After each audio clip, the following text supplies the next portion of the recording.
If you're a lineman in charge of keeping the lights on, Grainger understands that you go to great lengths and sometimes heights to ensure the power is always flowing, which is why you can count on Grainger for professional-grade products and next-day delivery, so you have everything you need to get the job done. Call 1-800-GRAINGER, click Grainger.com, or just stop by. Grainger, for the ones who get it done. Wendy Richter, I'm gonna fuck you up. We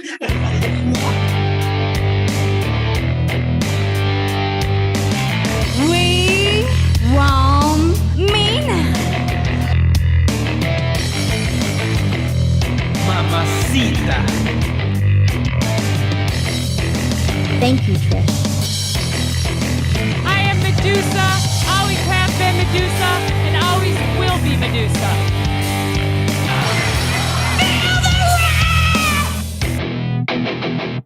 That too, it was gonna come out anyway.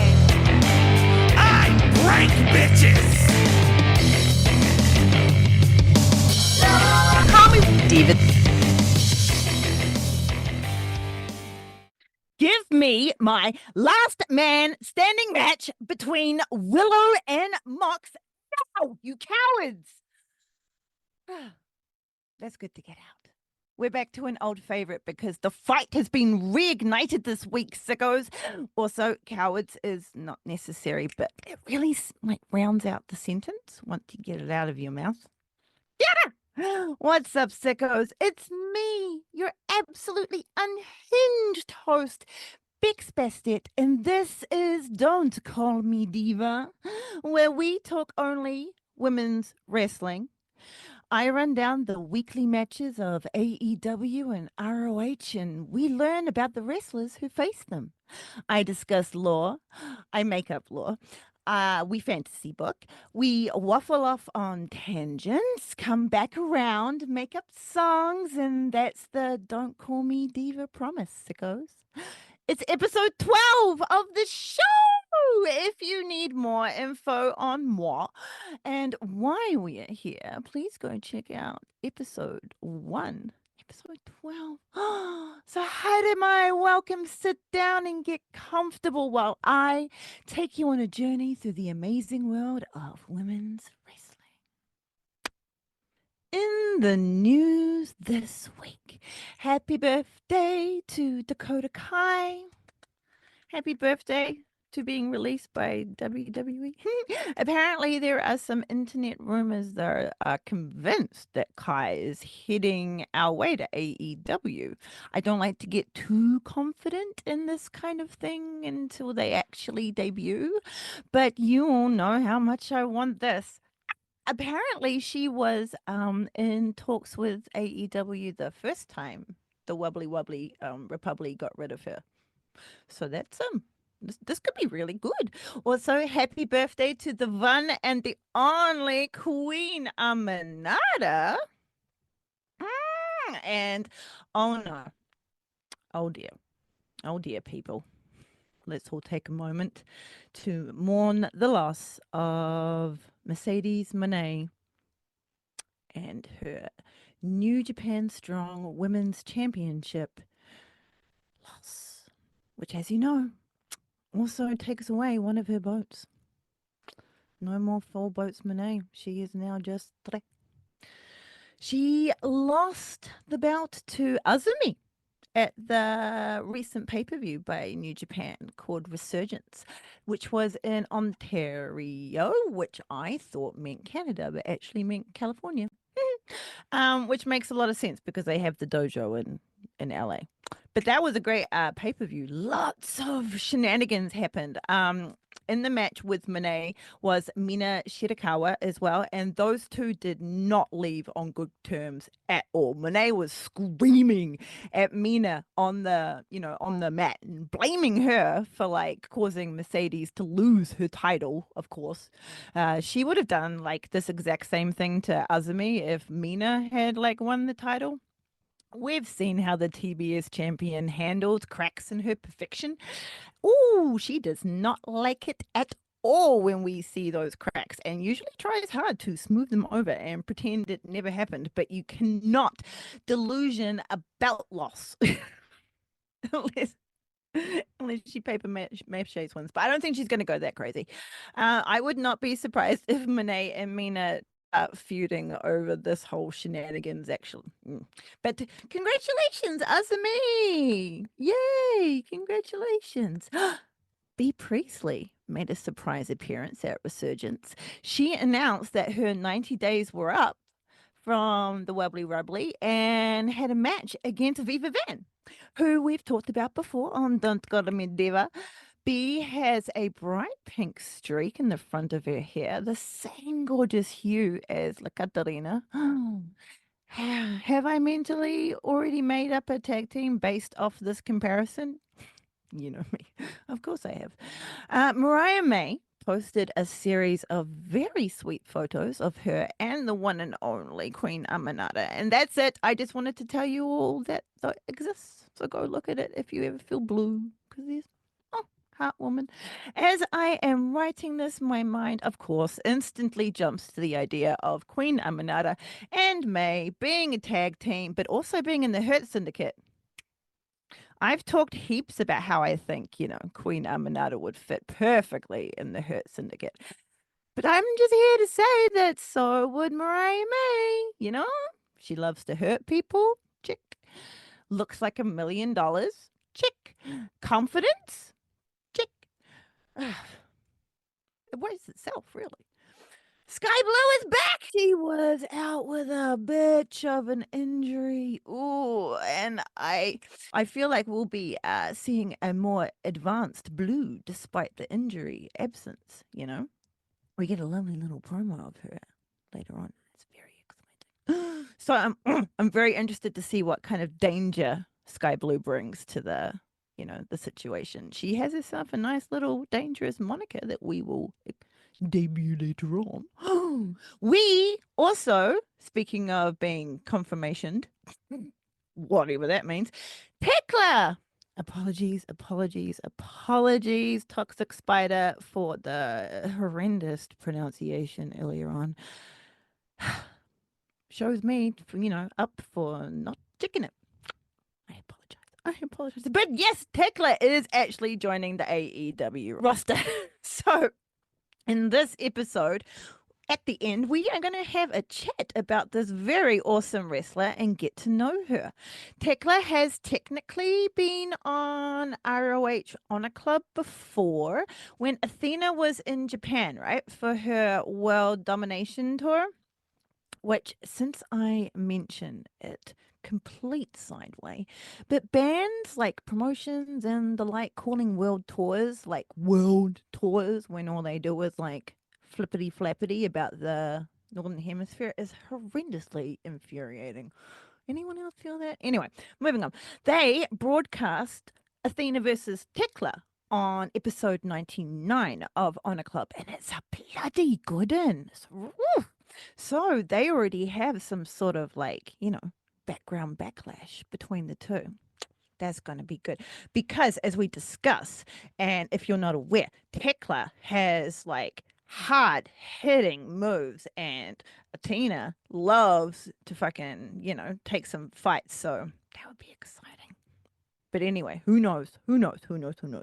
I think Thekla would even be awesome against our girl Julia Hart. That was one of my first thoughts after the announcement was made official. By the way, adorable little spider. If I go over here, pretend I'm a little spider. Fucking lunatic. Came crawling down across the AEW logo on Dynamite, and it was very exciting. So, speaking of Dynamite, bring the boom, shake your boobs, it's Dynamite. We are in Detroit, Michigan. By the way, you were all wonderful. Absolute brilliant crowd. Give yourselves a standing ovation. It was a brilliant venue. It had many entrances and tunnels for shenanigans. We can still have fire as well. So your girls, please. So thank you, Detroit, for the whole package. Where we slide in Anna Jay and Harley Cameron are having a good little pep talk in the most fanciest backstage area of all AEW history. Another brilliant tick in the venue box. I gotta say, it gives the segments, a bit of like extra something when they're like not just like in like the normal like hallway with stuff. Anywho, Harley and Anna complement each other perfectly, both in black, Anna in a two-piece battle attire, and Harley in her biker girl chic. Anna's soft curls against Harley's straight high ponytail. Anna's grip on reality, harmonizing perfectly with Harley's own unique worldview. Both women look gorgeous, and Anna seemed very focused on the upcoming four-way, which is good because it's going to be a tough one.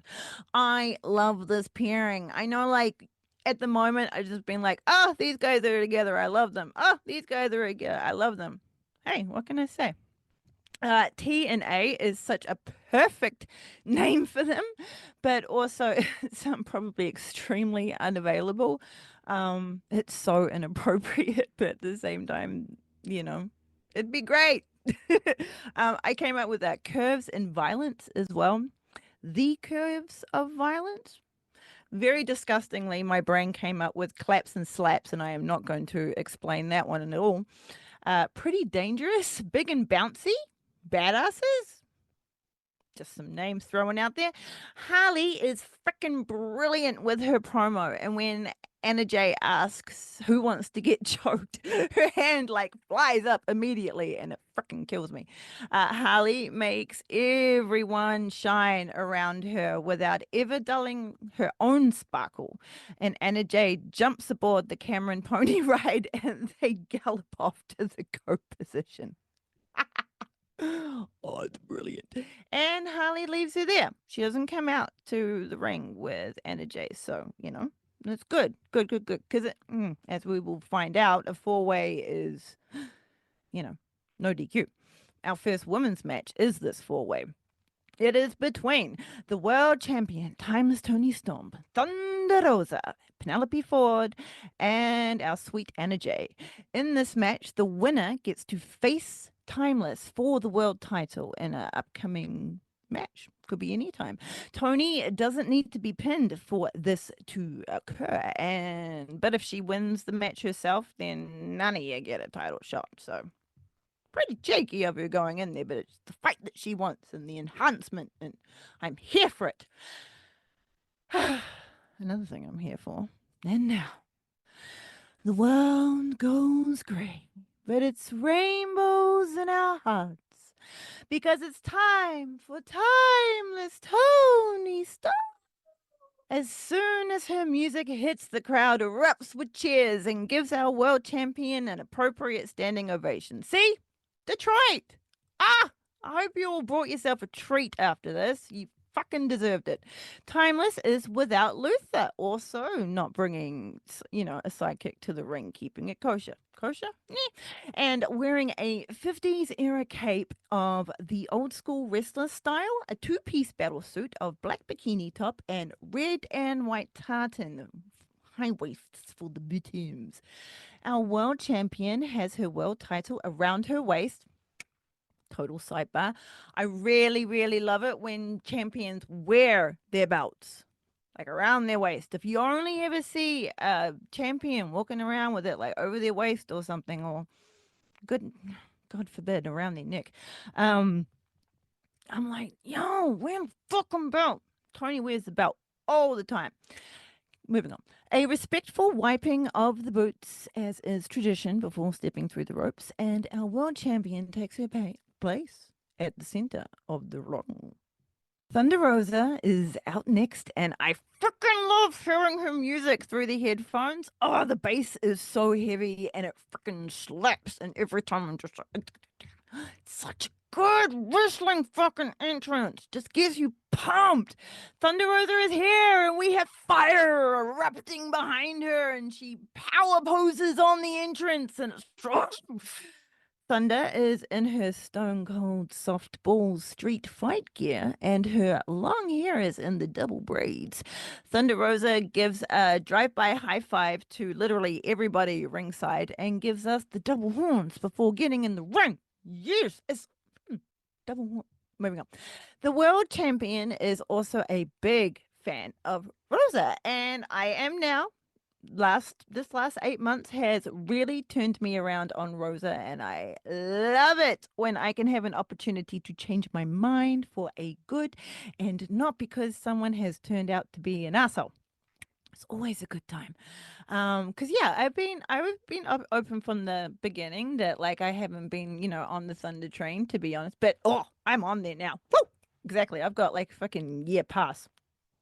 Thunder Tits unites again for a hug in the ring while the guitar slides down, signaling the incoming super bad girl, Penelope Ford. Ford's music is a bop. The bass and the drums rumble through the speakers in the arena as Penelope stands at the entrance ramp alone. Mind you, alone. Adorned in her amazing black hooded fluffy jacket, which need new giant shades, which I freaking love. Ford is in her red, orange, and black battle gear this evening, and she will definitely be the odd one out in this match because she's the only baddie. Everyone else is pretty good. Penelope Ford, on her own or in cahoots with Bane, has also messed with every single wrestler in this four-way. So Penelope to win this would be quite the feat. You hearing that, Missy? If you win this, whew, you definitely deserve a prize. Without the help of Bane, mind you, madame. Though it's a four-way, meaning that there is no DQ. Anyone can interfere with this match, and the ref can do nothing to stop it apart from informing them that it was quite rude, unfair, and perhaps they may consider not. Penelope makes her grand entrance into the ring, and she hits us with that awesome ring post that I love. She gets all like pulling it like that. And MJ's music hits, and she stomps to the entrance stage. Whoa, she is not freaking around, wasting no time at all. She continues down to the ring and walks confidently straight up the ring steps and into the ring. Anna comes out in a very cool long black ring jacket with buckles and straps and sparkles. Anna hits her pose in the middle of the ring, and the other wrestlers give her the respect. And they don't jump her. Like I said, most of them would be good anyway.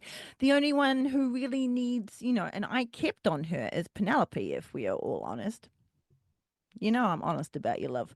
The wrestlers are in each corner as the ref calls for the bell. Okay, so we're starting off without chaos, okay? Anna Jay and Penelope Ford go straight for one another and start exchanging blows. Anna beats Penelope down into the corner while Timeless and Thunder are a bit perplexed as to what to do right now. Thunder Tits don't seem too keen on engaging in fisticuffs at this moment.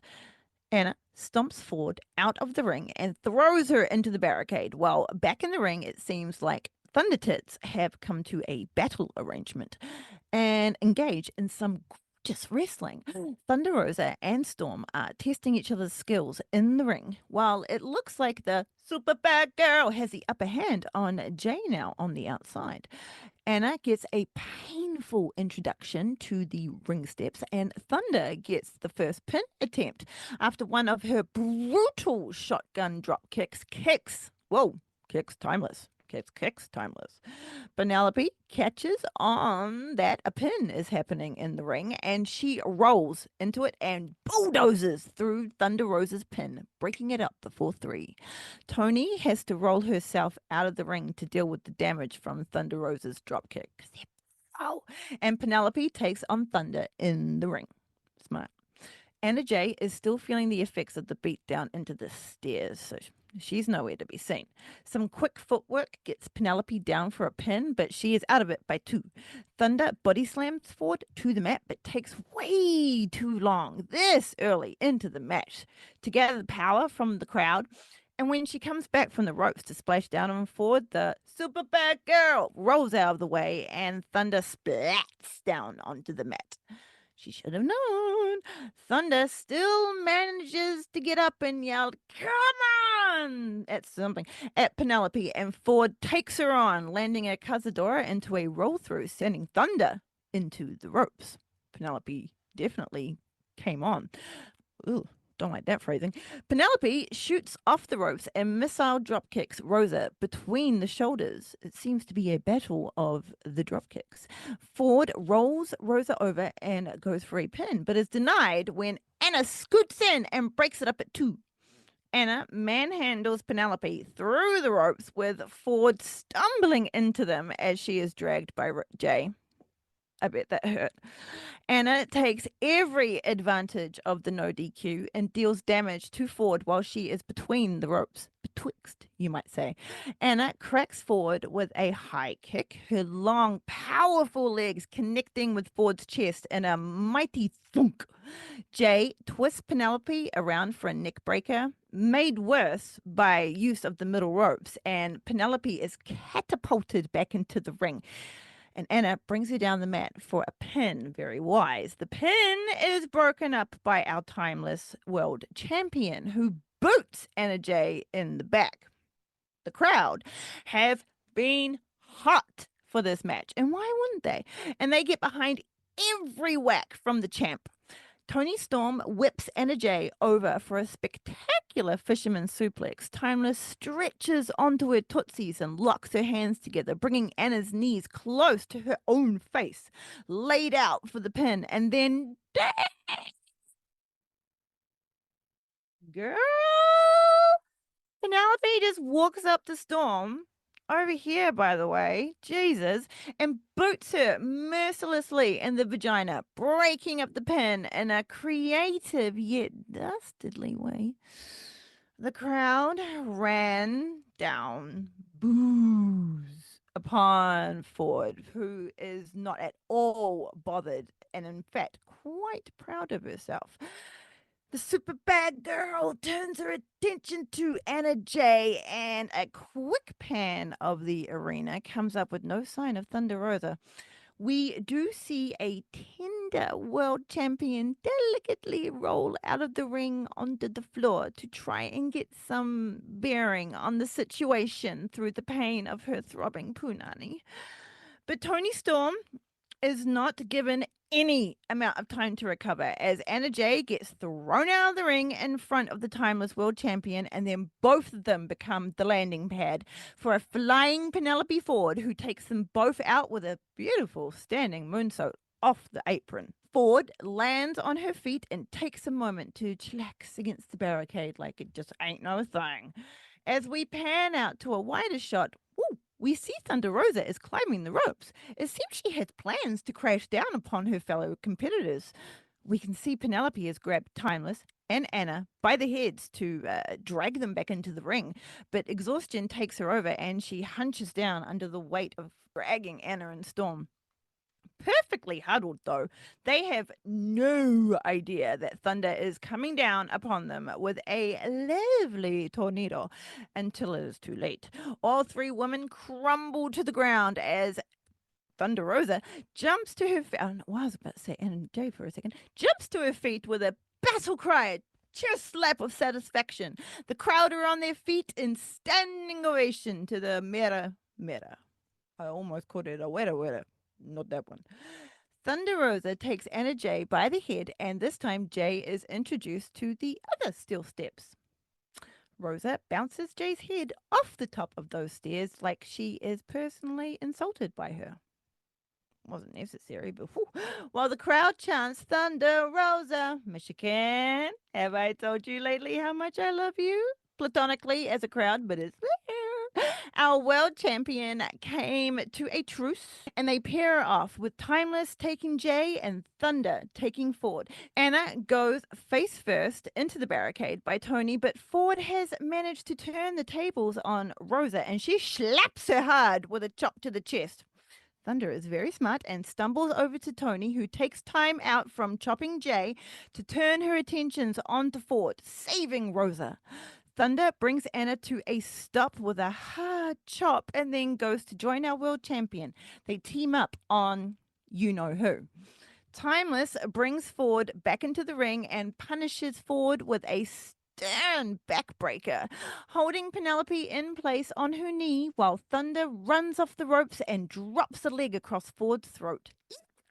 Thunder goes to capitalize on this with a pin, but it seems like the world champion has no interest in just allowing Rosa to win in front of her like this and drags her by the leg off Ford and breaks the pin. Now, Thunder is truly caught off guard by this, but gets the Timeless one back by dragging her foot off Ford by the leg when she goes to pin Ford in front of her. Thunder Rosa states, "No, you are the champion and I want to be the champion," which she has stated very clearly many times. But the world champion is in fighting mode, not friend mode, and send Rosa out of the ring. Tony's old school bag of tricks keeps growing fuller as she crushes Penelope Ford's head betwixt her voluptuous thighs in a head scissors of brutality. Thunder Rosa comes back into the ring and thinks, "Oh, this looks like a bit of me." And despite our world champion doing her best to talk Rosa out of it, Thunder puts the Timeless one in a head scissors of her own. Rosa squeezes with all of her might and screams at the ref while the crowd roar with excitement. I have no idea what she was screaming at the ref, but she was getting it out.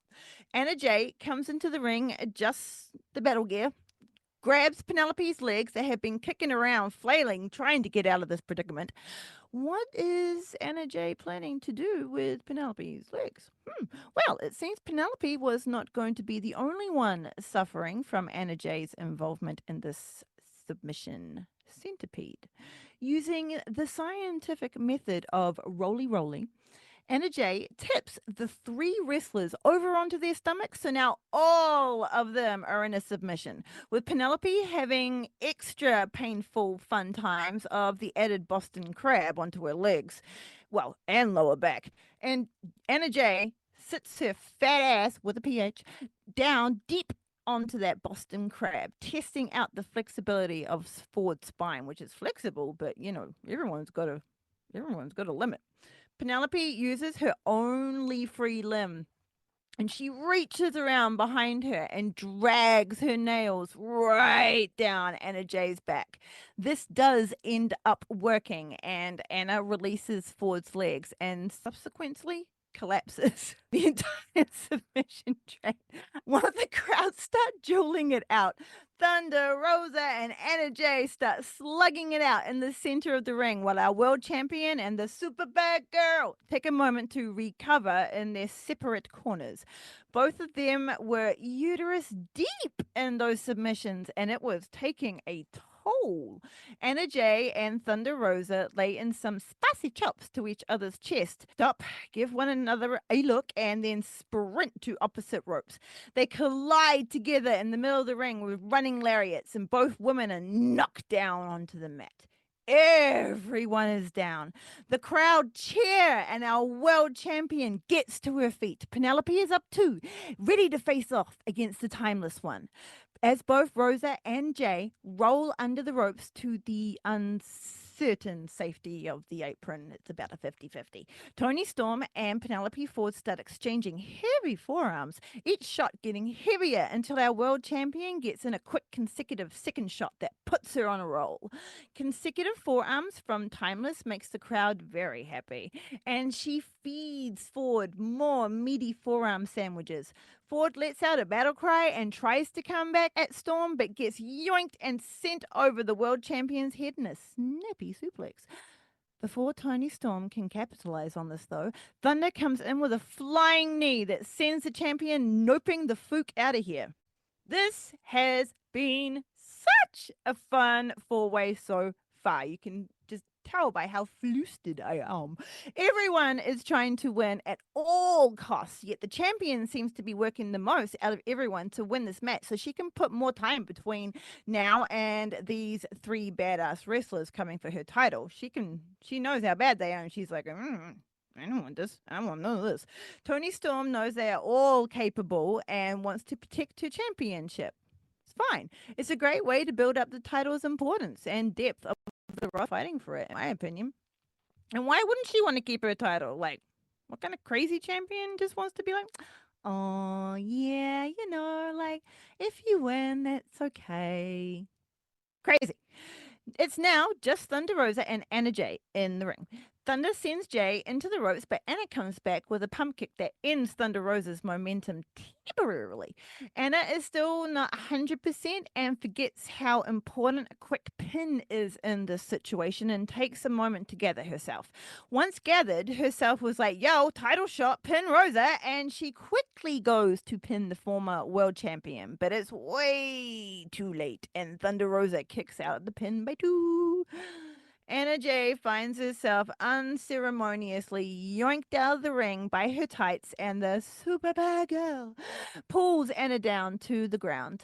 Penelope tries to get the upper hand on the situation, but Anna Jay blocks Ford's forearm, hits her with one of her own, and then snaps Penelope over for like a sharp suplex, whipping Penelope back onto the floor. Well, almost into it as well, like an imprint.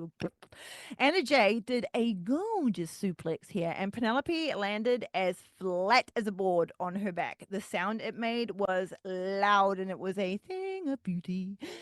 Thunder Rosa comes zooming in at Jay with a dropkick through the ropes, but Anna quickly avoids it. Doesn't avoid the kick to the womb, followed quickly by the DDT, though, planting Anna Jay's face flat into the floor. Now that was planted. Everyone is now out on the floor. Or are they? It seems our super bad girl has recovered some stamina and is climbing the ropes to the top. What on earth is she doing up there? The wrestlers are on the ground and are trying to get, and move around, but they should have all just stayed the fuck down, because Penelope, once they were all up and, it was smushed, landed a perfect flying moonsault, which apparently is immemorial, given the name an Orihara moonsault, which I explain here. An Orihara moonsault is a moonsault specifically off the top rope onto your opponents on the floor. And also sometimes your own teammate, to be honest, on the outside. Hey, you're going to make more squish. Masao. Orihara was the first known wrestler to do it. Known to do it. Hence the name. And it is in honor of the man. Although, probably won't be hearing that term too often, but it's a nice little bit of information, especially since AEW are working with New Japan so much now. Just put that in there. Moving on. Penelope chooses Anna to throw back into the ring. Anna Jay goes to the corner, and she is still having a tough time standing. Ford does a neat little ninja roll to the opposite corner, and as the crowd chant, "This is awesome, damn Skippy, Michigan. Love ya." Penelope lines Jay up and attempts her powerful handspring back elbow, but Anna's eyes focus in time to sidestep the impact and land a high back kick to Ford, then pinning her in the corner with her body. Anna sees the world champion is barreling down upon her, and I thought, honestly, for a split second, Anna would avoid the incoming splash, but Anna took it all, becoming the filling between the Ford and Storm sandwich. Both Anna Jay and Penelope Ford collapse to the mat, still propped up by the corner. It's the only thing keeping them up. Our world champion, Timeless Tony Storm, legs it to the opposite corner quickly. A quick smack of the boot, and Tony Storm storms into Anna and Penelope, hitting both of them with a fabulous hip attack. It is not over yet, though, as Thunder Tits combine and Timeless takes on the role as springboard to Thunder Rosa's shotgun dropkick. I'll say it again. Thunder Rosa's dropkicks are some of the best in the biz. We see that it is only Penelope that gets taken out by Thunder Rosa's dropkick meant for 2, as Anna Jay has managed to roll out of the way before impact. Ford took a dropkick meant for 2. She is out. Thunder Tits combine again and in form of suplex, but Ford is not as out as I thought and blocks the suplex. She is on her tippy toes and they might get her over, but something has happened and Thunder Tits drops Penelope to address the situation forming in front of them. It turns out something or a someone that is on their way, and that someone is a Megan Bain. The crowd boo, and rightly so. But to be fair, it has almost been 11 minutes into a four-way, and we have had zero fuckery until now. So you got to give Bane some grace for not like barging in sooner. Bane walks straight into the ring, pump kicks Rosa, rams through the world champion with a lariat, and battle roars at the booing crowd, then lures in Thunder Rosa for a flying lariat that demolishes her. Ooh, not laughing at you, Thunder. Ooh. The ref attempts to get Bane out of the ring, but it's with words, and words are easily ignored by the Megasis. A Hurt and a Jay has come back into the ring. He squares up to the Megasis, not caring about the multiple disadvantages Jay has just by being hurt, compared to Bane's like just waltzing in fresh as a daisy. Anna locks eyes with Megan and will not be intimidated in her own world title eliminator match. No, thank you. Bane, you had your chance, Missy, and now it is not yours. A counter from Bane gets Anna up onto her shoulders for a faint descent, but Jay engages kicky feet and gets out of Bane's grasp. Anna clocks Bane with a few stiff forearms, but suddenly gets hit from behind as Ford has got him back to her feet, and now Jay finds herself surrounded. Jay's fire, though, sends a stiff forearm straight through Penelope. Jay turns around to face Bane and gets knocked to the mat with a strong lariat from the Megasis that just stops Anna completely. Ooh, it would stop a train. Bane is not done. She pulls Jay to her feet by her hair, rude, hoists her up and drops her from the clouds with a heavy-hitting powerbomb that sent Jay to the center of the earth, figuratively. Suddenly, the winds change and the cheers erupt from the crowd. Her ponytail is bouncing to the ring with determination and no fear as Harley flies into the ring to deal with this dastardly Bane. Megan Bane turns around and Harley's like, yeah, bitch, bring it. And Bane does try, but Cameron sidesteps the pump kick and clotheslines the Megasis right over the top rope and out of the ring. Holy flying fraggles, people. The crowd are on their feet and they are going wild. Harley single-handedly powered Bane out of the frickin' ring. She hadn't even utilized the lead pipe yet. If this was a over-the-match type of eliminator, she would have been a woo! Bane pulls Harley out by her boots, but Harley still gets the upper hand over Bane and jabs her in the stomach with the lead pipe. Cameron whacks Megan on the back with the pipe, and Bane starts walking up the ramp. It seems Harley with the lead pipe is a bit more than what she can be fooked with.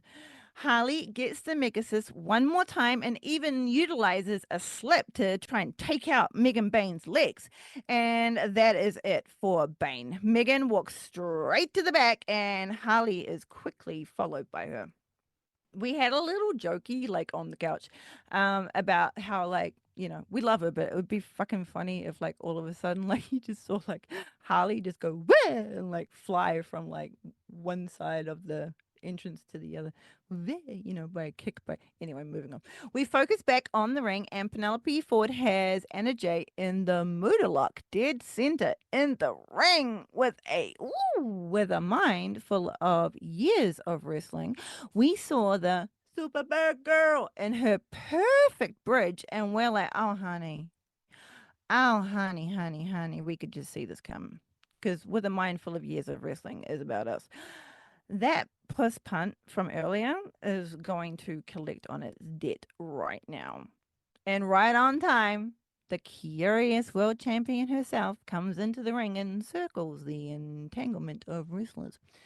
Now, this is a beautiful Muda lock on a look that Penelope has here, but she's fooked. The crowd are still going bananas because they can see what's going to happen as Timeless eyes up her target. Penelope's nunny gets quite the stomp, and the pain is not over. For the Timeless one, wraps her strong limbs around Ford, locking her into the TCM chicken wing with the body scissors. Anna has somehow rolled out of the ring from the Muda lock, which is fair because she was in it for a while. Thunder is still out somewhere. Must be on the floor. Penelope and Tony Storm are in the center of the frickin' ring. Penelope has little to no option but to tap out.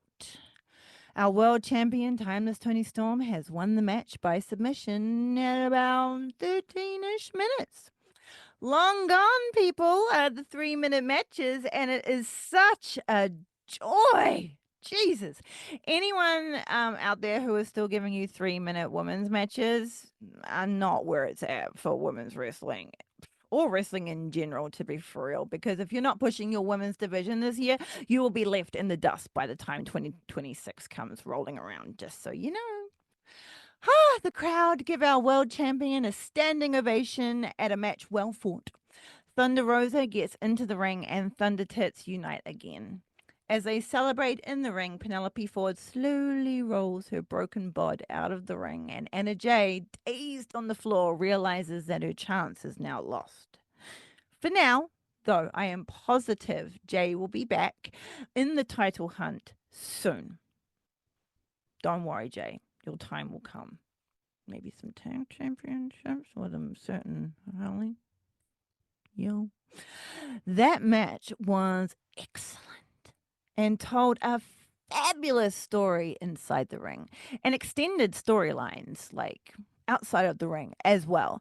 I really like this idea of a 4-way for the title shot, as it gets a lot of wrestlers mixed up in like matches, and you might not normally have them together, and then voila, you've got like ongoing storyline for like something on, some fuckery and shit. Like, yo, I'm down. Next, Mother Wayne, in a fabulous white pantsuit, appropriately sparkled, comes out with the patriarchy, interrupting her son Nick's entrance. And at the end of the match, things did not end in a happy family, despite Wayne winning his match.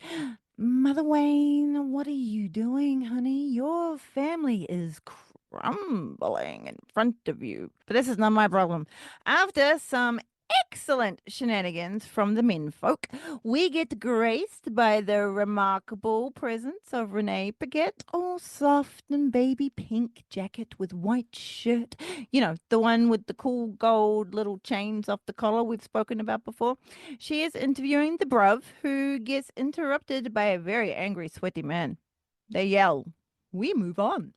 In a gorgeous setting of brown leather chairs, a wooden banister, and potted ferns, an equally gorgeous Jamie Hayter sits in a brown and orange 70s-inspired look, complemented by a large pair of sunglasses. In my books, you may have picked up, a large pair of sunglasses is the only pair of sunglasses that matter to moi. I don't know why I'm getting all fancy. It's because the environment is so fancy. Hayter eloquently describes her impending disruption of the TBS champions' plans for the world title gold after her loss to Azumi. Mercedes is going to be pissed when she loses to Hayter at Double or Nothing, May 25th. Yosh! All of a sudden, a wild CEO comes out of nowhere and attacks Hayter from behind. The brawl through the venue is on. They break out onto one of those, private boothy, fancy thingamabobbies that, fancy people sit in to watch the shows. And Hayter tips Mercedes over the side of it. For a second, I was like, whoa! But it wasn't actually that far. And the fall I had expected was not that bad. Mercedes is now, though, looking for an exit out of this plan, as things are not going her way. She is not very good at this ambushing the Hayter thing. Hayter catches her on the entrance ramp, but Monet is able to duck the Haterade. Whew. She scampers to the back and into the depths, into safety. Or has she? It's a ruse, people, because Mercedes flies back out while Hayter's back is turned and she knocks her down to the floor. Mercedes gets Hayter in the statement maker and she pulls back hard on Jamie Hayter's neck, finally letting go while her music blasts through the venue. Mercedes caresses the Owen Cup while staring intently down at Hayter. It seems she may have already slightly lost it, people. I legit think she's like scared of Jamie Hayter, and as she should. And like I said, she then she then went on to lose her title. So like her confidence is going to be like down the drain. We fade out to the back where Alicia Atu is looking fabulous wearing a black halter neck top. She is interviewing the hero of the locker room, Willow. Willow's hair is free and she is wearing one of, well, not free for sale, it's free and out, and wearing one of her Willow jackets. It's in like that blue that looks gorgeous on her.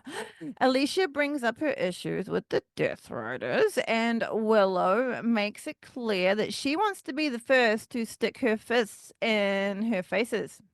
What's that? What's that I hear? A last man standing match between Willow and Mox? Well, that's a brilliant idea.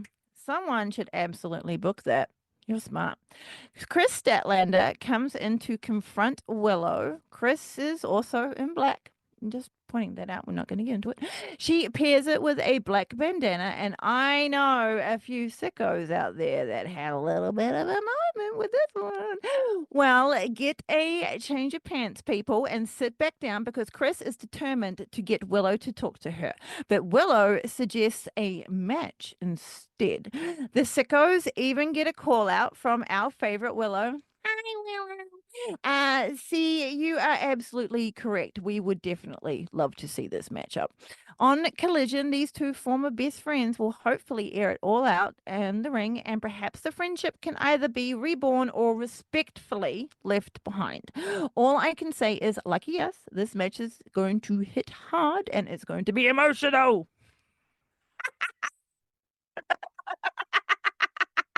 We get one last interview from Alicia with the Hurt Syndicate and a little visit from Marina with the Death Riders at the end, but they get staunched out by Samoan Joseph and Powerhouse.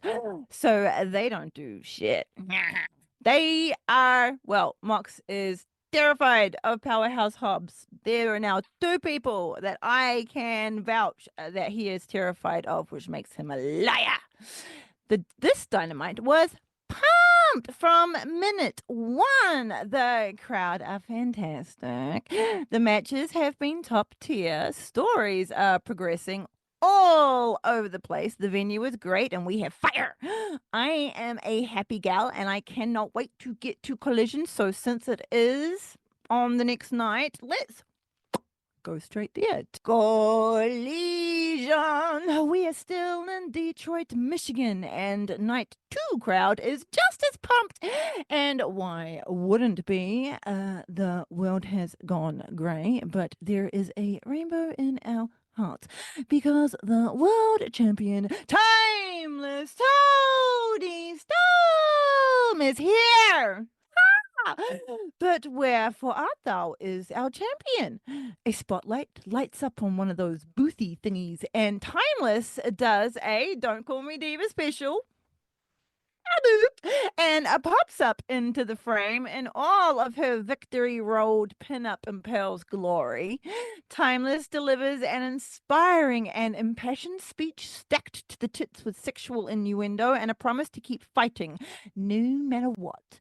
So next week we might be getting some more four-way action. My, aren't we spoilt little wrestling fans? As Timeless retreats back from whence she came, we fade out to Lexinia, who is looking lovely in a red dress with perhaps pink flowers. We're going to go with pink. Leaves, but they might. Anyway, I'm unsure, but it does look wonderful on her. Lexi is getting the goss from the Paragon, who used to be the Undisputed Arab and now the Paragoon. The grizzled young veterans interrupt this interview, and that is our cue to get the folk out of here. Not women's wrestling at all, but sidebar, Angelico faces Ricochet, and this is awesome for like two reasons, because one, fabulous match, both wrestlers are oozing talented. Two, Serpentico. Moving on. After Bishop Khan crucifix bombs Brian Bad Apple Keith through 2 tables, we get a promo package between Anna Jay and Megan Bain. Both women are confident and ready to beat the living crap out of each other. But it seems that a tussle between Megan and Harley is going to be coming up our way next instead. I say eep, but I also say, Yash, It's time, sickos! Willow's music hits, and we are ready for this clash between our hero of the locker room and the muscle, Chris Statlander. Chris is already in the ring in her green and grey battle gear. There was something fucked up with the entrance there, which I think is rude, but never mind. So we don't get to see her entrance, but Willow comes out to cheers from the fans, and she is as happy as a clam, as is tradition. Willow is in her blue battle gear, as you can see over there. No, yeah, there. No. Yeah. Willow is in a and her Willow branded jacket. There is a party going on in Michigan, and I am here for it. As soon as the bell rings, everything changes, though, and the expression on both wrestlers gets very serious as they circle one another. I feel like this is going to be very therapeutic for our Willow Nightingale to get this stress from, when Stat, her bestie, turned on her and tried to take her out.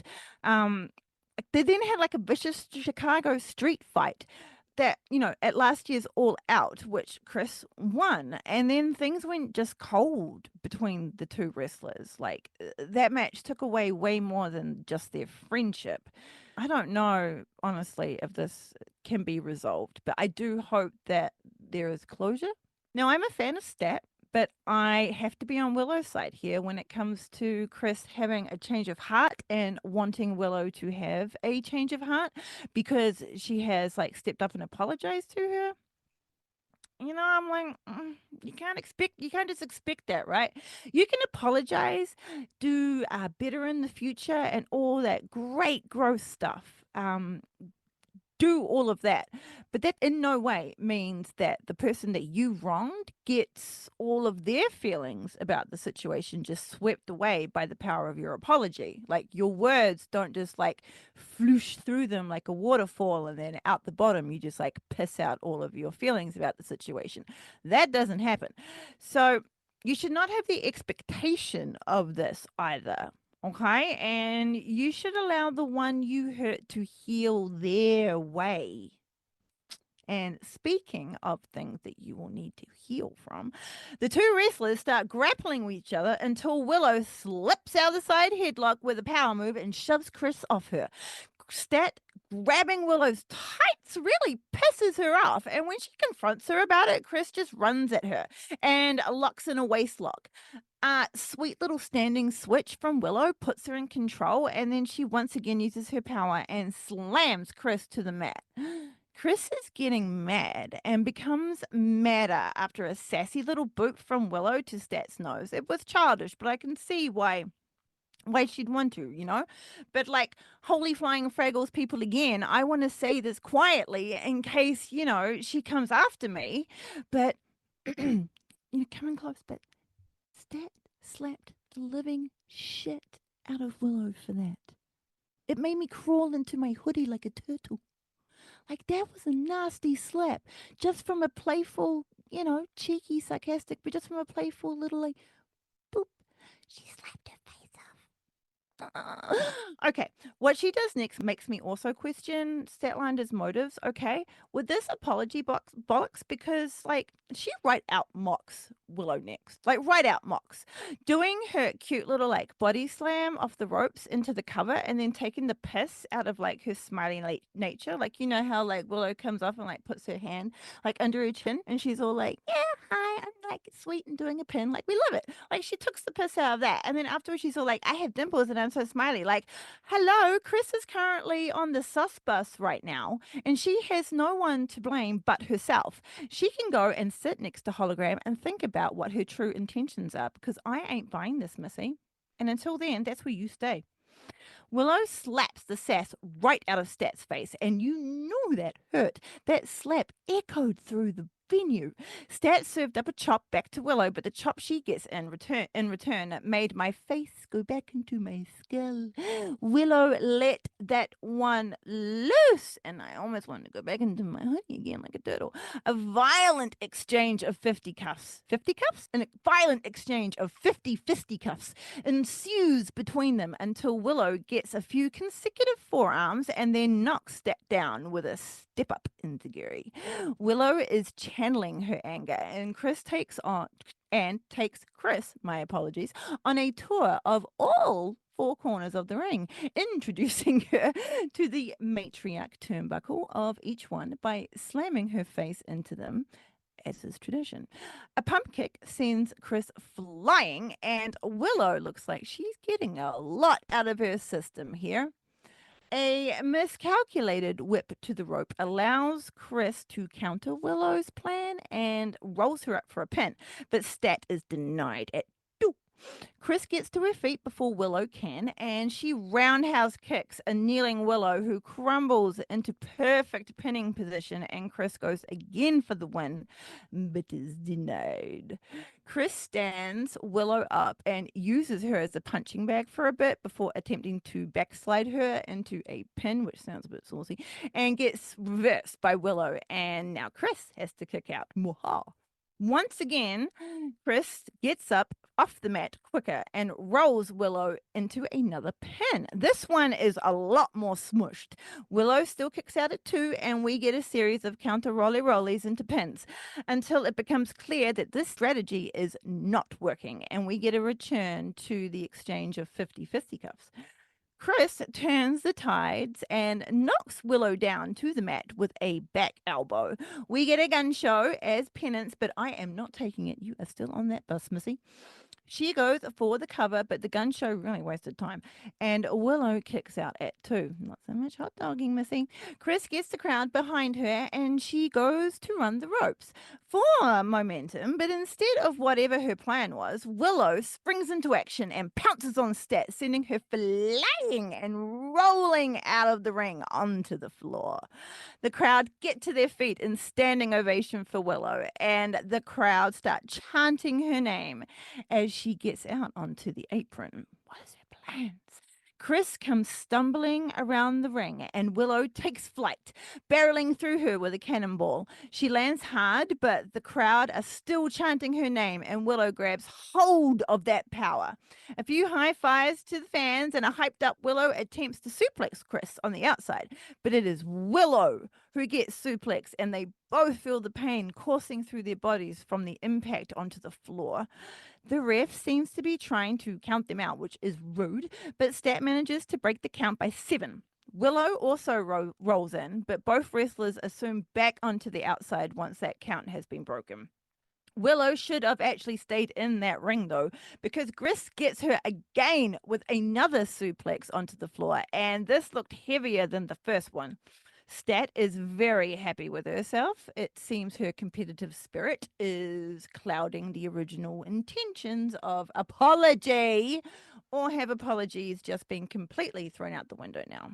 There is no, is there no saving this form of friendship? Stat tells us she wanted a fight. So she, meaning Willow, wanted a fight. So we're gonna fight.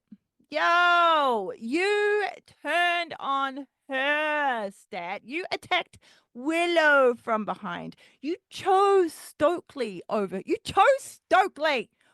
her and blamed Willow for all of your shortcomings. If I was Willow, I'd be like, bitch, live your life, but I ain't in it. Stat, delusional thinking, loosen the bandana. You might be able to get some blood to your brain, because I think you have this a little bit, scrambled, woman.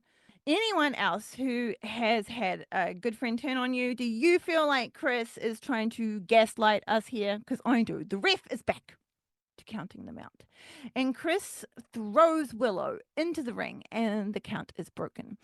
Willow is leaning in the definite non-safety of the corner, and Stat steam trains straight through her with a hefty body slam lariat combo.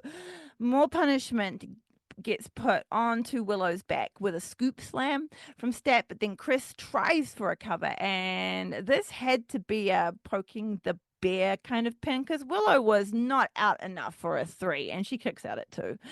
A reversal from Willow sends Chris to the corner, and when Chris miscalculates Willow's intentions, she gets a clubbing blow from Willow to her upper back. Stat collapses in the corner. Willow drags her out and takes her down in the center of the ring with a Russian leg sweep. Keeping control of Stat's arm, Willow maneuvers her legs and gets Stat into a Greek cross submission, which is old-timey as fuck. I do this in part to get the names of what the women are actually doing in the ring out there. Meaning I do this show for that. So this kind of pressure is purely put onto myself and no one else. If the announcers don't call what the name is and I don't know what it is, then I have to go investigating and breaking it down and see if I can find out if there's a name. Now, whoever has been teaching the women's roster these submissions, I applaud you, sir and or madam, because no one right now is doing this one, especially in wrestling right now. I finally found out the name for the submission on an old poster that was uploaded to Pinterest, and then I worked backwards from there to double check it. With a name like Greek Cross, it wasn't easy to pin down. Not at all. She says sarcastic, I almost went cross-eyed myself trying to get through the searches to try and find this. So bravo to me. I get a standing ovation. Thank you very much. Thank you. Speaking of making something work for you, when it looked like Stat was never going to tap out of this Greek cross, Willow adjusts her legs, just her leg, my apologies, and rolls Chris onto her shoulders. High onto her shoulders, though, and Chris strongly kicks out at 2. Chris then pump kicks Willow in the gut and snapmares her over, planting her on her butt. And then Chris wraps her mighty legs around Willow's waist, squeezing all the air out of her. As Willow tries to scramble out of it, both of her arms get caught by Stat, and now Chris also has Willow in a full Nelson. Willow doesn't give up and eventually frees an arm that allows her to nail Chris with some back elbows. Chris releases Willow's other arm, and now she can get pummeled with both back elbows. And Stat finally lets go of the submission. Hot Muscle Babes Chop Fest 2025 resumes in the ring, and they are the hardest edition yet. It eventually turns into an exchange in forearms, and the two wrestlers continuously beat down on each other. As the broadcast is being brought back from its break that the other providers have to deal with, we don't have to deal with all that because we get the fun little picture-in-picture comedy, which is always a bit loosey-goosey. We get a fancy continuous panning shot that glides from where, I don't know where we were, swoops around the ring, and I am a big fan of the swoopy swoopies. Both wrestlers hit each other with fantastic German suplexes as we pan around the ring. They face each other and then both plow into each other with stiff shoulder tackles that stops both wrestlers in their tracks before they collapse on the mat, and we end in the corner of the ring with our beautiful band. The crowd is on their feet, and these two warriors try to suck in air. It's Willow who comes in on Chris, smushing her in the corner with a booty bash, if I'm honest. Willow misses with the lariat, though, as Chris ducks. Oh, she misses with the lariat, though, as Chris ducks and then plants Willow in the corner with a European uppercut. She's got a nasty European uppercut, like almost as nasty as Claudio's. As the crowd chant, "This is awesome," because they're smart, Chris runs into the turnbuckle and missile knees through Willow's face. Both of these women are powered up to the highest level because they start freaking countering each other with hard lariats and kicks to one another, and we are like 10 minutes deep into this rivalry battle. Jesus Christ. Stat avoids the pump kick from Willow, kicks up like it's nothing, and gives Willow a back kick to the face. Chris gives her space by running to the ropes, and this would end up helping Willow, who yoinks Stat up in a pop-up powerbomb. Willow folds her up for a pin, but an exhausted Chris can still kick out by 3. Like I said, we're over 10 minutes into this match. Willow clubs Stat with 9 forearms on the corner, but is denied a wound-up 10th by Stat ducking the blow. Chris Statlander and Willow engage in a violent dance, both spooked but passionate and filled with fire to win. Like I say, I think this friendship is like kaput, yo. Unable to land a move on Willow, Statlander goes for a pin. To get out of it, Willow turns it into a pin of her own, and Chris escapes it too. A thrust kick to the bod, followed by an axe kick to the back of the head from Stat, takes Willow off her feet, and she is back on the mat. Not hesitating this time, Chris quickly scrambles over to Willow for the cover, but Willow is still alive, and she can still kick out at 2. They are pulling out the heavy stuff now, and the moves that can win you a match but are stamina draining to pull off are just not getting the other opponent down. A Death Valley driver from Willow will not get her the win. She actually does take Chris to the corner so she can land some more stiff forearms.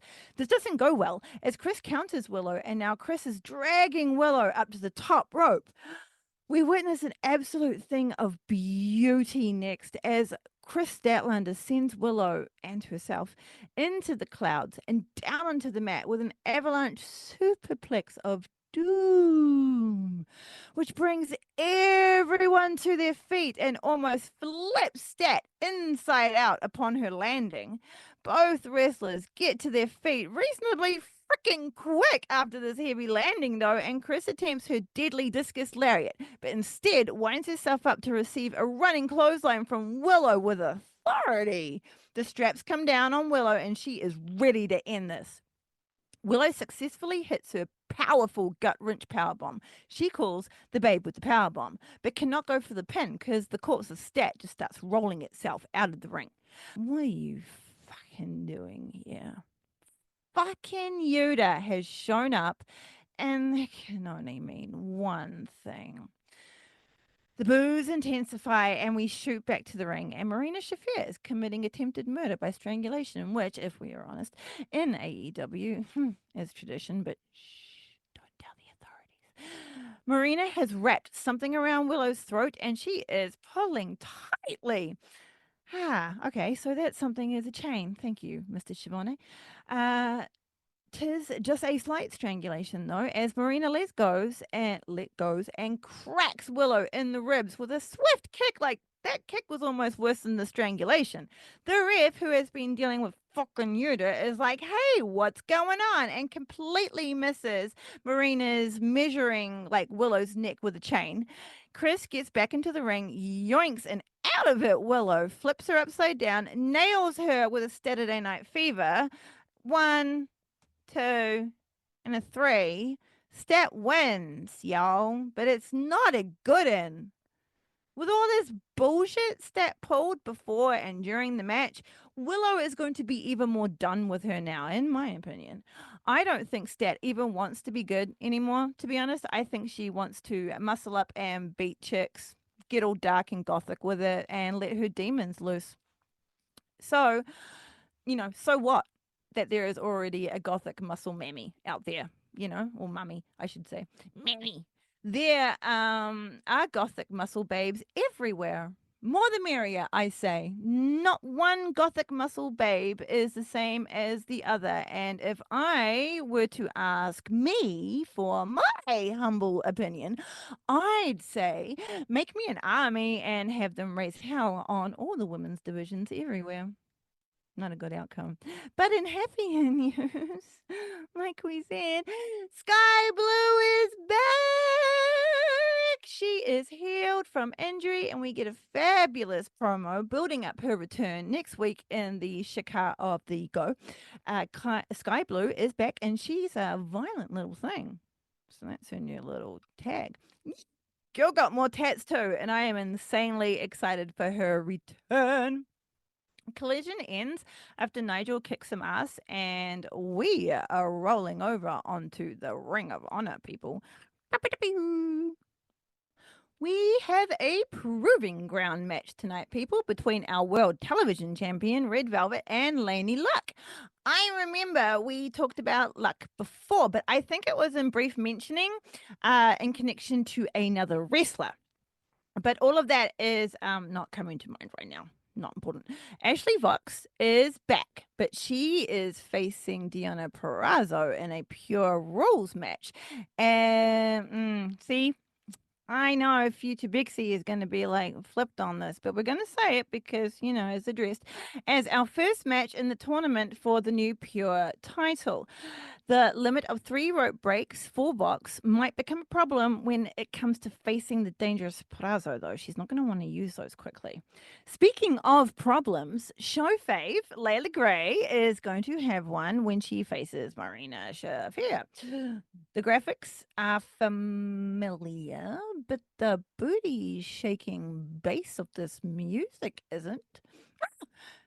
Girl Layla Gray has her own ring entrance music, and it is a real dirty bop, and it suits Layla Gray perfectly. Layla is in her lavender gear and she is mesmerizing. It seems like her little problem is going to be coming up right now.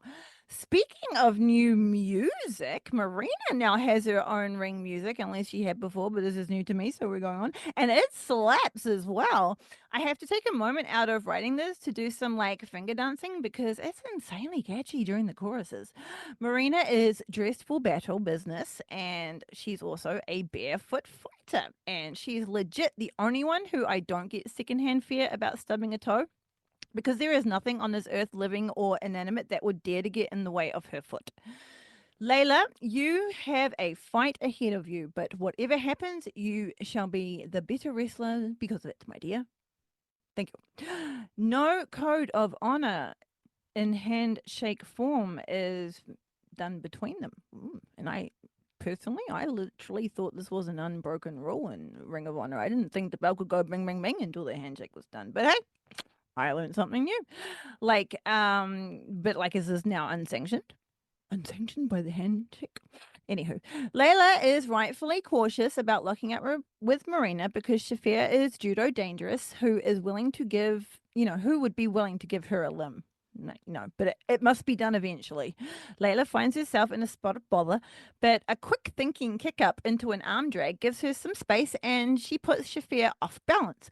Gray back elbows Shafir and then flies at her from the middle rope, pulling Marina down to the mat. Unfortunately, bringing Marina down to the mat is like bringing her home, and Layla finds herself having to kick out of a pin. Marina congratulates Layla by kicking the living bollocks out of Gray. Another kick from Shafir gets Layla right in the left tit, and that is just not on, Miss Shafir. That shit hurts. You know where those... You did that deliberately. Layla tries hard to wrestle Marina. Fair, but Marina is just plain mean, and she flings Layla around the ring, purposely putting her off balance so Gray would stumble instead of getting her feet under her to counter an attack. This is rude. A few disrespectful kicks from Shafir to Layla's back sound very solid, and Layla cries out in pain, and I'm not happy. Dastardly Marina then double fish hooks Gray's mouth, and none of this is honorable at all. It is all quite rude. Also, by the way, no one tell Marina I said any of this, okay? Because somehow I don't think a few oceans would stop her from inquiring about what my problem is. I'd, of course, would reply that she was indeed the ultimate problem, and we'd all laugh, and Marina would put her arm around my shoulders, amused by my quick wit, and then my throat gets tight and the world goes blurry, and for some unknown reason... Must be a weather thing or something. Moving on. Marina throws Layla around a bit more and squishes her up good for a pin, but Layla Gray denies Marina instantly by strongly kicking out at 1. Yeah! Marina gets all judo-y though and brings Layla back down to the mat. Marina tries multiple different ways to pin down Layla, but she keeps kicking out at 1 or 2. Haha! Then, right in front of the ref, who is all like, keep it clean, Marina, while she smothers Gray's mouth with her palm. Right there in front of her. Shafir does that cool, little heel trip of rolling over to create a wow of your opponent, and Layla, whips quickly back and down to the mat. In this context, heel is actually heel, not dastardly heel. She is a dastardly heel doing the heel trip. Marina stretches and chokes Layla, just having fun hurting her. Layla is not giving up though and uses her limbs to remove herself from this problematic situation. She finally connects with a kick to Marina's face, but the crazy Fraggle loves it and calls for more. The third one definitely rocks Marina, but she still won't let go of her arm. Layla uses all of the power in her legs to kick out Shafir, but Marina avoids it by cartwheeling and then pump kicks Layla in the gut, and Gray stumbles to the corner. Marina treats Gray's body like a kick and punch bag, and the ref can't do a thing about it. I mean, give the man a cookie. He did actually try, but Marina just started staunching him out. I'd fucking break off too. This bit of cockiness from Marina gives Layla some space to think of a way out of this, and she dodges the incoming kick from Shafir. Mwaha! Marina's leg goes through the ropes and she slumps into the corner. Marina gets taken by surprise as Layla Gray nails her in the face with a knee. Yeah, gets multiple chops to the chest of Shafir, which in normal situations would be a good idea, but in this one it just seemed to activate Marina's second form, and I worry about Gray as Shafir just like walks straight into the chops. But Layla doesn't get frightened by this Moldovan Terminator bollocks, and she switches tactics by baiting Marina in and catching her with a German suplex, and then twisting her world upside down with a rolling neckbreaker, then sending Marina flying into the corner from a shotgun dropkick. Things change so quickly, though, that within a blink of an eye, Gray is going from celebrating to pain and taking as Shafir yoinks her by the arm, suplexes her to the ground, and then smothers her with mother's milk, which I got to admit to me is an intimidating name to a very effective submission. Crumb! Layla Gray taps, and of course Marina holds it on for that bit longer than she should, proving points and like whatnot, but she will eventually let Layla go. Marina doesn't look happy or satisfied. Impatient and still fired up is how I would describe her after this match. Marina does let the ref lift her arm up in victory. And Layla Gray does, is allowed to get out of the ring on her own accord. So Shafir must have a lot on her mind at this moment. But she could have gone like another 3 fucking rounds, I swear. The sounds of a lazy Lenny Kravitz-like groove comes over the speakers, and that must mean one thing. Ashley Vox is here, people. The fish hook killer herself. We have spoken about Ashley Vox and their Yonder episodes back over there in the field. I used to have a handle on what was in which, but there's beginning to become so many of them that I am now losing track. So I have herded all the episodes into a field. It should look like an ordinary playlist to you, but over here in Don't Call Me Diva Land is a field, and all the episodes get to roam free, intermingling such. So, like, we have a free-range show over here. Diana Perazzo's music hits with dramatic piano notes. We are in the first match of the Ring of Honor Pure Women's Title Tournament. Or so we think. It's all quite exciting. The virtuosa is dropkick gorgeous in deep blue. Woo! Her battle gear is perfect, and as fabulous and dramatic as she is, she walks to the ring dismissing everyone as she goes and sparkling like the night sky as her half skirt billows behind her. Our 2 wrestlers partake in the traditional handshake of honor, and then hang on a minute, did I hear that right? So these little sneaky buggers on commentary have been going on about this being the first match in the tournament. But now, all of a sudden, you quickly pull out this isn't a tournament match. This is a pure match. It's the first pure match in Ring of Honor. Not the tournament. No. This isn't the first match of the tournament. No. Sorry, did we misspeak there before? Did we get you a little bit confused? Oh yeah, no. This is just the first pure rules match, okay? Fucking. So erase everything I said about this being the first match of the tournament. I am a sham, a fool. Erase it all from your memory. The rules regarding them are still pure, but the stakes are nothing but pride, which I guess makes sense. The stakes, being something, not just in regards of a champion success, though, but, pride is still there. So what this is, ladies and gentlethems, is the first ever pure match done by women wrestlers in Ring of Honor. Considering what we know now from our past conversations is that women's wrestling has a deep history built in long matches with heavy hits and tight submissions. So it sounds like the pure division is basically made for, like, women's wrestling history. Do we all remember the 3 outs you get from each rope break? But use them wisely, because once they are gone, no more rope breaks for you, okay? So each person, you can do it once, but do it 3 times, but after that, you're foot. Vox stands up to Prazzo surprisingly well, both grappling for the upper hand, and I don't think Deanna was expecting such skills from Vox. I wonder if she's even like checked. She probably is. She's not silly. Deanna stops playing around and yoinks Ashley's limbs. Deanna twists Vox's arms behind her back and puts pressure on her neck with her knee.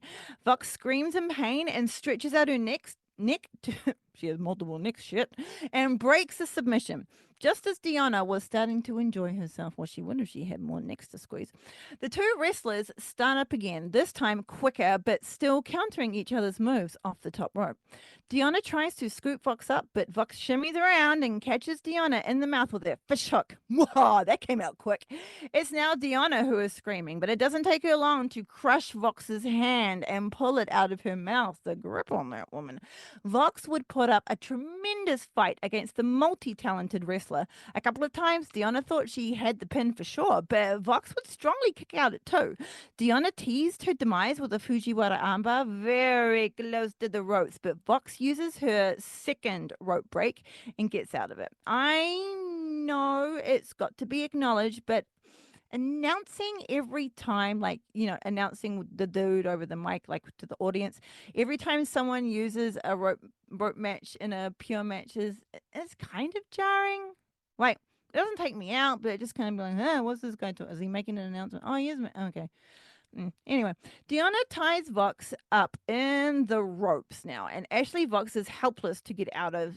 Deanna lines her up and drop kicks her hard to the floor. She has her legs and her arms just all tied up. In bright side though, you are now untangled. Bad side. Now, another sliding drop kick from Deanna sends you catapulting to the barricades. You're getting a few good shots because you, the listener and or watcher, are now playing the part of Ashley Vox, as she comes out to try and damage you some more. A few stiff forearms makes Deanna stumble back, but it won't be long until you are both back in the ring and Deanna Purrazzo decides it is now time to give you a one-way ticket to Paintown. As she takes control of Vox's arm, twists her body, takes her to the mat, and wrenches it into a Fujiwara armbar nowhere near the ropes. Pulling back hard on her arm, Vox gets tilted back a bit and Deanna seizes her other arm, locks in her fingers and pulls her whole body backwards, putting an insane amount of pressure on Vox's everything with her Venus de Milo submission. Vox can only scramble out a verbal tap, and we have ourselves a winner, folks. The pure division is made for Deanna as well, especially. Deanna respectfully releases the hold. See, she's a respectful torturer and takes her bow in front of her adoring fans. She's panting. It was a tough fight from Vox, but Deanna is in special tier. To have held her own, though, as long as she did, it's got to level up Vox at least 1 to 1 1/3 levels. Someone else who has been leveling up is Queen Aminata. She has been watching this match backstage, being casually stunning, and delivers a confident declaration of her ascension through the pure tournament. The one and only calls out deep again and promises she will be the victor in their battle. We continue on this chunk of women's wrestling with the World Tally Champion, Red Velvet, coming out for her match against Lainey Luck. Red is looking fine with the confidence of a champion in a yellow battle two-piece, blue detailing lined with red sparkles. She whips her hair around expertly and the crowd goes wild. I've never seen a looser neck than on our world television champion. The champion walks right up to Luck, who is already in the ring with her championship held high. And Lainey's like, oh, that looks lovely. I wouldn't mind that. And Red whips it away from her sight, insulted that she even dared to make eye contact with the championship belt. Lady Luck has been wrestling for 9 years and is known as the Lucha Unicorn, which is actually a lot more adorable saying it out loud than it is in my head. Luck is from Kansas and is currently the only Glory Pro Women's World Crown champion, having won it at its birth against Shazza McKenzie in 2024. When you say Shazza, have fun with it. Really lean into the azza of this situation. It's fun. Lainey is in a black and blue battle two-piece with sparkles everywhere they should be. This time, Red doesn't piss about with the handshake bollocks from the last few times. This time, she offers her hand to Luck like she is of royal position. This amuses me, and I like this a lot more better than like the psych. It's a strong start from both wrestlers in more ways than one, as Velvet quickness and Luck's like strength collide. They literally like collide when Lady Luck takes Velvet out with a shoulder barge of doom. Luck keeps up the momentum by running the ropes, but Velvet quickly turns into a speed bump. Lady Luck's like, hold my beer, and scoots down on Red Velvet, yoinks her in a gator roll, and hits her up in a vertical suplex that crashes Red Velvet to the mat. Not done. Lainey kicks up like it was nothing, and the crowd roar with appreciation. This is a start. Red Velvet is draped in the corner, trying to get herself together after that suplex, but Lainey gives her no time and drives a European uppercut straight through Velvet. Red attempts to gain control of the situation, but Lainey has high stamina and strength and is becoming difficult for Velvet to handle right now. She needs to get on the outside and regroup. And after being counted again and hit with a side slam, Velvet rolls herself out of the ring, lickety split, and is like, nope, nope, nope, nobody, nope, nope. She has a plan. She lures Lainey in by turning her back and looking all vulnerable. Lainey falls for it and runs at Velvet for a missile dropkick. Velvet pulls the ring skirt, ooh la la, and traps Lady Luck, making her defenseless against multiple heavy shots Red Velvet lays into her. Red Velvet is extremely happy with herself and goes back to give Luck a double chop to the chest. Luck falls down, and Red Velvet uses her crumpled body to climb back into the ring apron, and she poses like a badass babe that she is in the ring. Red Velvet takes complete control of the situation, and she rains stiff shots down on Luck's head. The ref warns her about using punches because that's a no-no, and Red Velvet takes this opportunity to do her sneaky little distract the ref while I choke my opponent, like with my leg trick. We really need a better name for that, because I even wrote it down and I even said it in a different way then. So we need a name for that. Red Velvet's antagonizing of the crowd is getting them all fired up, and her expressions are fabulous. She is such a dastardly heel. It's beautiful. Lainey is hanging over the middle rope, but it will do nothing for her as Red comes plowing through her with a double knees to the back of the head. Red has more plans for Lainey's head and smashes it into the top turnbuckle with no mercy. Leaning in the corner, Red Velvet suddenly hallucinates and thinks Luck is a punching bag and lays in a few stiff and fuck punches into Luck's abdomen with him more differently a closed fist of doom. Red Velvet snaps out of it, takes her into the other corner where she instantly starts kicking Lainey and booting her in the chest when she collapses to the mat. The ref is counting her out of the corner loudly, so Red stops kicking her as he is asking her to do, and instead plants her foot in Lainey Luck's throat and does a lovely corner split choke, gracing us with a beautiful close-up. The ref has been fooled and he stops counting to tell her how upset he is about it, which does Lainey Luck no good at all. The ref finally goes back to counting and Red Velvet lets her go. Red Velvet sasses out the rowdy crowd, but runs into a forearm from Luck. She's fighting back, people. Lainey Luck flies off the top rope and plows through Velvet with a lariat. A spinning kick cracks Velvet in the thigh. Ooh, viciously. And when Velvet tries to get her control back with a running crossbody, Lainey Luck yoinks her out of the air, hits Velvet onto her shoulders, and quickly snaps Red down for a Death Valley driver. One of the quickest I've seen. Lainey Luck goes for the pin, but Red Velvet kicks out at 2. She's got that high champion stamina. Luck is focused, sets her eyes back on the top rope. All she needs to do is stomp her foot once, and the crowd are instantly behind her, clapping to build up the power. Lainey Luck starts to climb to the ropes, looking out towards the crowd as she does, but she should have been looking at Red Velvet, because as soon as Luck turns her head, she gets a slap in the face hard by Red, like she owes her money. Red brings Luck back down to the mat and lands a brutal-looking spinning kick bazookaed off the top ropes.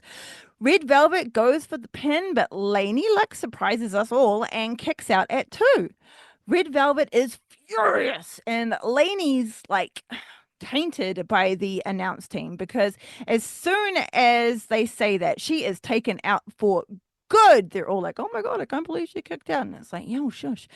With a rolling bulldog face buster looking move that knocks Luck out, and Red gets their 3. The win, and we had a lovely death stare. It was a fabulous match. Red Velvet is getting better and meaner and nastier in the good way. And it's awesome to see. Sign Luck also. She has been an excellent addition to she would be an excellent addition to the roster. She's so freaking talented. Woo! And that, my dear sickos, is the end of our rundown of what's happened in the women's division of AEW. A lot of new stuff is coming. See, if we sign our dear Lainey Luck here, then that would be an influx of her and Thekla. Get Lady Frost, more. She's already on the roster, but Diamante, where's she? We want her. Kiera Hogan, where's she? Unless they're on, holiday, that's fine. But where are they? Bring them in back. Who else am I missing? I'm probably missing a few. But then we add, I already said add Thekla to that, but then we're yoinking Dakota Kai, we're yoinking Shayna Baszler. Kind of thinking about yoinking Indy, but she went to like TNA, and it's like, is that different? I don't know. But yeah, we're building up such a good, it's already a good fucking roster. It had a brilliant base, and just with all of this like stuff that's happened and people moving in, and it's just awesome. And speaking of that, friends, I want to move on now and talk about Thekla, AEW's new signing. I humbly apologize, my dear listeners and watchers. I know I have been slack with the look back and such, but it is coming. It is coming this week. Whew, head monkeys, but it is coming. I swear to you, it is coming. I want to move on now and talk about AEW's new signing, Thekla. Let's learn more about her together, huh? She has a cool look, amazing skills, and she is going to be a brilliant addition to the roster. A spider on the hunt. Watch out, Victoria. Was it Victoria who had the spider? Oh, no, she was Winter in TNA with the spider. Oh, what's the spider Winter? Moving on. Thekla is a kick-ass professional wrestler from Vienna, Austria. Her nickname is the Toxic Spider. As a kid, she swam, did martial arts, gymnastics. I don't know why I was going to pronounce that weird. And ballet. So I just going to pronounce ballet weird instead. Along with learning the violin.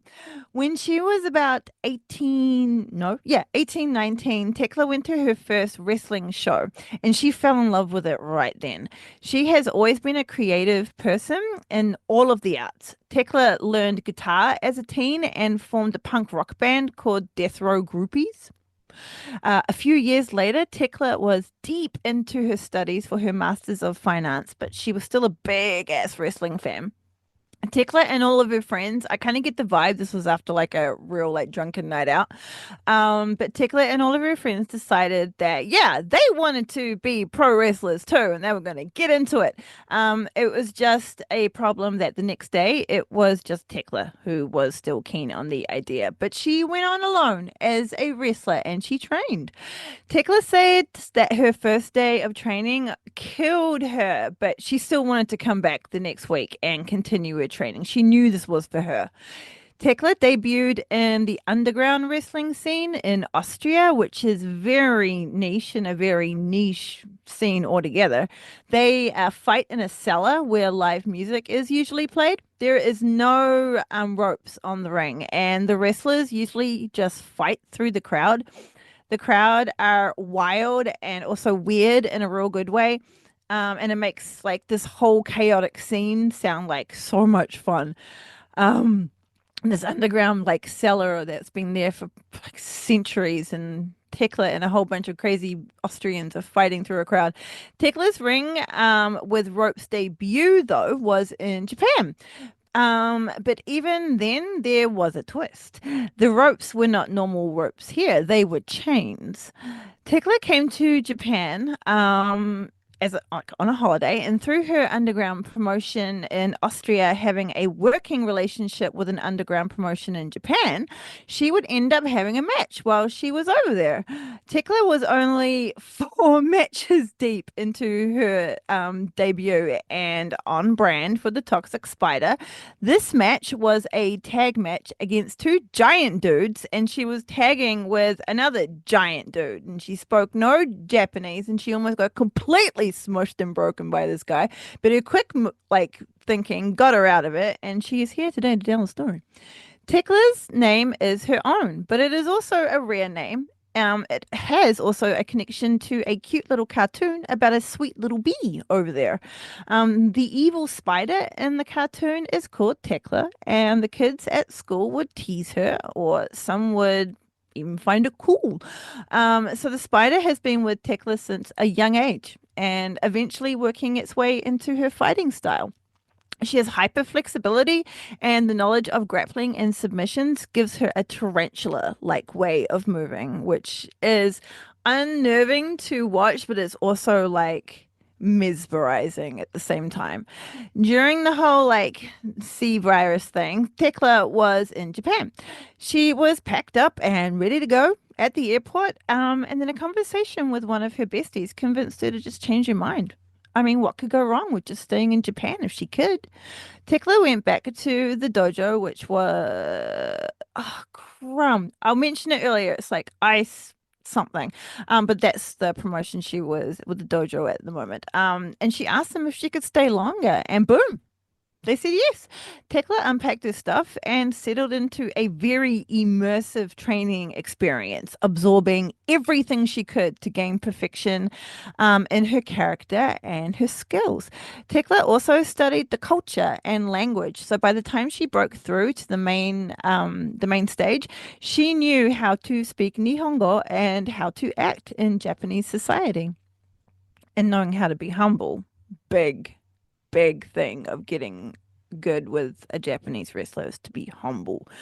This decision truly was a massive bonus to Tekla's career in every possible way. Tekla's first breakthrough success was for wrestling promotion Ice Ribbon. Haha! Ice Ribbon is the dojo she was training at, where she wins their Triangle Ribbon Championship. Thekla has been the anti-idol of Joshi wrestling, which sidebar I do find kind of funny because Saya Kamitani, like my girl from Hate, she's actually like an ex-idol as well. I mean, a few of them honestly are, and like we spoke in episode 11, like it's a big part actually of Joshi as well. To have that part of their Joshi life. So it's kind of fun, like having like, someone from the outside being all like, nah, fuck you and your idleness. But moving on. Thekla joined World of Wonder Ring Stardom. World of Wonder Ring Stardom. Why did I say that weird? In 2021, and would debut as an unknown masked assailant with fellow wrestler Mirai. Julia would bring them into her stable, DDM, which is Donna Del Mondo, in 2022. Later that year, Thekla would defeat Mina Shirakawa for the vacant SWA World Championship, earning her first title. I was going to explain what the SWA World Championship is in regard to Stardom, but it basically is this combination of like 5 different countries, I think, working relationship with Stardom. It's like their bout for like all the international hooja. Hooja? You know. Thekla joined the newly created Hate that was put together by Stardom Prez Taro Okada. No relation. Thekla and Momo Watanabe lost their Goddesses of Stardom championships to Hanan and Sayaida in 2024. And in 2025, at the All Star Grand Queendom 2025 event, I don't know, I'm hammering it in that it was this year. Thekla was defeated by Sayaka Kurara and had to join Cosmic Angels because of this. Thekla was like, hell to the effing no about joining all that idol shit, and instead attacked Toru Okada, who fired her on the spot. And now we anxiously await her debut in AEW. Whoo! So there is some spicy relationships going into AEW already, not to mention just the random ruffling of feathers that's going to happen from like a new top like wrestler coming into the division. Woo!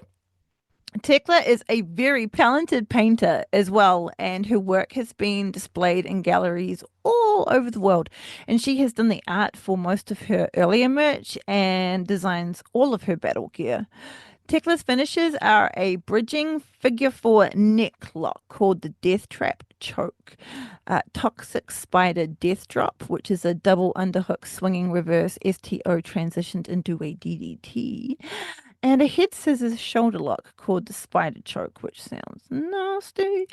Thekla also does multiple variations of the Murder Lock and a Spider Buster, which is an avalanche hung brainbuster, and the spider web is a spinning head scissors takedown twisted into an octopus stretch. That's the one I thought was going to go long. Her theme was caught in her web by herself and Alexander Martinez, and I wonder if she will be bringing that with her into AEW. I mean, Mina brought hers. It would make sense, but we'll see what happens. It's a banger. And with all that shenanigans, my friends, I am going to end this episode of Don't Call Me Diva. Like I said, I apologize. My rundown of the first women's championship inaugural match will be with us next week. We don't need to go into it too much. This week was a long week. Do you ever have like those days when like your Sundays just turns into like this waffling of nothingness, and you have all your work in front of you and everything's there, and about like 6 hours later you realize that you haven't moved? That was my Sunday. Not productive at all. I humbly apologize. Sumimasen, gomenasai. Baka des. I did have, all of intentions of doing it, but my brain went into airplay mode, so no messages were coming through at all. But I appreciate you all. I appreciate you all coming with me on this crazy ass journey. Thank you for stopping by. Don't Call Me Diva.